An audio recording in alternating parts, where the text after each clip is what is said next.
আলু দিয়ে মুরগির ঝোল রান্না করার জন্য আমি এখানে নিয়েছি 500 গ্রাম পরিমাণ সোনালী মুরগির মাংস এবং 2টি মাঝারি সাইজের আলু কেটে নিয়েছি।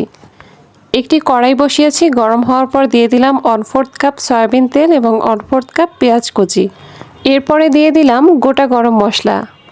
আরও দিয়ে দিচ্ছি 1 টেবিল চামচ পেঁয়াজ বাটা, 1 টেবিল চামচ আদা বাটা, 1 টেবিল চামচ রসুন বাটা।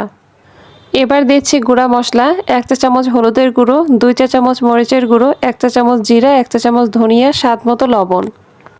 এগুলো দিয়ে খুব ভালোভাবে 3 বার মশলাটা কষিয়ে নিব। মশলা কষানো হয়ে গেলে দিয়ে দিব মুরগির মাংস। প্রতিবার হাফ কাপ করে পানি দিয়ে 3 বার কষিয়ে নিব। কষানো হয়ে গেলে দিয়ে দিব আলু দিয়ে আরও একবার খুব ভালোভাবে কষিয়ে নিব। আলু কষানো হয়ে গেলে দিয়ে দিব ঝোলের পানি।